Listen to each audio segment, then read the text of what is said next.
O Estranho Pássaro, dos Irmãos Grimm. Tradução de Icide Bonini.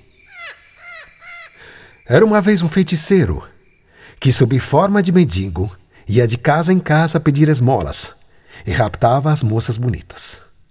Ninguém sabia para onde as levava, porque todas desapareciam sem deixar pistas. Um dia apresentou-se à porta de um homem que tinha 3 filhas muito bonitas. Tinha o aspecto de um pobrezinho maltrapilho, com um saco às costas, como se fosse para guardar o que recebia. Pediu a caridade de um pouco de comida, e quando a filha mais velha chegou à porta para dar-lhe um pedaço de pão, ele empurrou-a com a mão e ela foi jogada, sem saber como, para dentro do saco. Em seguida, a passos apressados ele partiu, levando-a consigo para sua casa no coração da floresta. Lá tudo era pomposo e ele presenteou-a com tudo que ela queria, dizendo: "Meu tesouro, aqui comigo passarás muito bem e poderás ter tudo o que desejares." Depois de alguns dias ele disse: "Tenho de fazer uma viagem e preciso deixar-te sozinha por algum tempo. Aqui tem as chaves da casa. Podes percorrê-la inteiramente e ver tudo o que há nela. Menos, porém, o quarto que se abre com esta chavinha. Proíbo-te de lá entrares, sob pena de morte." Deu-lhe também um ovo, dizendo-lhe: "Toma muito cuidado com ele. Aconselho-te a trazê-lo sempre contigo para que não se perca, pois perdendo-o, acontecerá uma grande desgraça." Ela pegou as chaves e o ovo, prometendo fazer tudo direito como lhe pedia.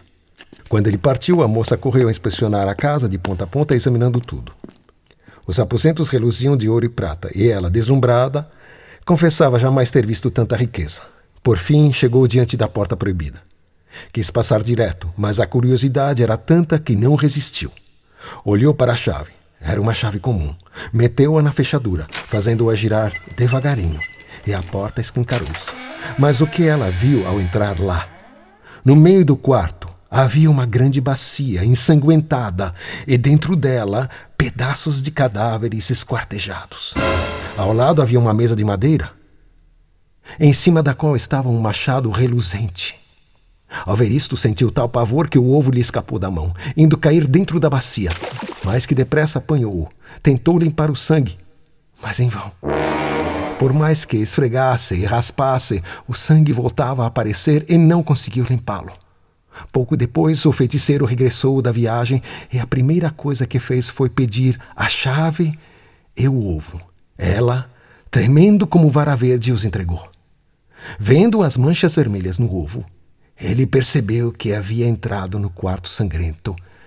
Então disse: "Entraste lá contra minha vontade. Agora voltarás a entrar contra a tua vontade. Tua vida está no fim." Atirou-a ao chão, arrastou-a até lá pelos cabelos, decapitou-a, esquartejou-a, deixando que o sangue escorresse pelo chão. Depois jogou os pedaços dentro da bacia. "Agora vou buscar a segunda", disse ele. Transformou-se em mendigo e tornou a apresentar-se diante da porta pedindo esmola. A segunda filha levou-lhe um pedaço de pão e dela também se apoderou com um simples toque da mão. E esta acabou como a irmã. Deixou-se vencer pela curiosidade, abriu o quarto sangrento para ver o que continha e, à volta do feiticeiro, teve de pagar sua curiosidade com a vida. E então, ele foi buscar a terceira. Mas esta era prudente e esperta. Assim que o feiticeiro partiu, após ter-lhe entregue as chaves e o ovo, ela, antes de mais nada, guardou o ovo em lugar seguro. E só depois visitou a casa de ponta a ponta, abrindo também a porta proibida. Ah, o que viu lá dentro? As suas queridas irmãs esquartejadas e os pedaços dentro da bacia. Recolheu cuidadosamente todos os membros, juntando-os um por um, bem direitinho, cabeça, tronco, braços e pernas, os quais, uma vez recompostos, começaram a mover-se e reviver. Em instantes, as duas irmãs abriam os olhos ressuscitadas. Numa alegria imensa, abraçaram-se e beijaram-se muito felizes. Quando o feiticeiro regressou, pediu logo as chaves e o ovo. Não descobrindo nele sinal algum de sangue, disse: Você passou na prova, por isso serás minha esposa.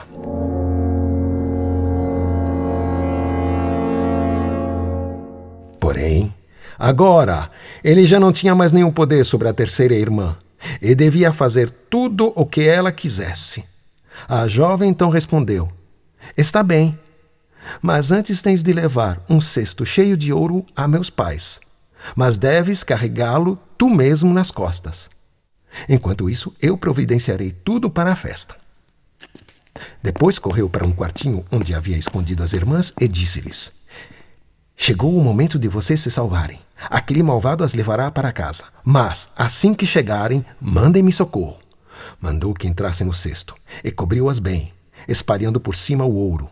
Depois chamou o feiticeiro e disse: Agora leva o cesto, mas eu ficarei olhando da minha janela para ver se vai parar no caminho para descansar. O feiticeiro colocou o cesto nas costas e pôs-se a caminho, mas pesava tanto que o suor lhe corria do rosto. Então sentou-se para descansar um pouco, mas uma das moças gritou de dentro do cesto: Estou olhando da minha janelinha e vejo que descansas. Vai andando depressa. Julgando que fosse a noiva que assim falava, ele pôs-se a andar depressa. Quis sentar-se uma segunda vez, mas a moça gritou novamente: Estou olhando da minha janelinha e vejo que descansas. Vai andando depressa. Cada vez que parava, a moça gritava-lhe a mesma coisa. Ele foi obrigado a ir adiante até que, gemendo e sem fôlego, conseguiu entregar o cesto com ouro e com as duas moças na casa de seus pais. Enquanto isso, a noiva preparava a festa de casamento e mandou convidar os amigos do feiticeiro. Depois pegou uma caveira com um riso irônico, enfeitou-a bem, colocou-lhe uma grinalda de flores e encostou à janelinha como se estivesse olhando para fora. Quando tudo ficou pronto, cortou um travesseiro e colou as penas no seu próprio corpo com mel, ficando assim parecida com um estranho pássaro que ninguém poderia reconhecer. Saiu de casa e no caminho encontrou alguns convidados, que lhe perguntaram: De onde vens, estranho pássaro? De um ninho de plumas eu saio. Que faz lá a bela noivinha? De ponta a ponta varreu a casinha. Agora espera o noivo na janelinha. Por fim encontrou o noivo, que voltava lentamente e que, como os outros, também perguntou: De onde vens, estranho pássaro? De um ninho de plumas eu saio. Que faz lá a bela noivinha? De ponta a ponta varreu a casinha. Agora espera o noivo na janelinha. O noivo olhou para cima e viu a caveira toda enfeitada. Pensando que fosse a noiva, acenou-lhe amavelmente. Mas logo que entrou em casa com os convidados, chegaram os parentes e os irmãos da noiva, enviados em seu auxílio.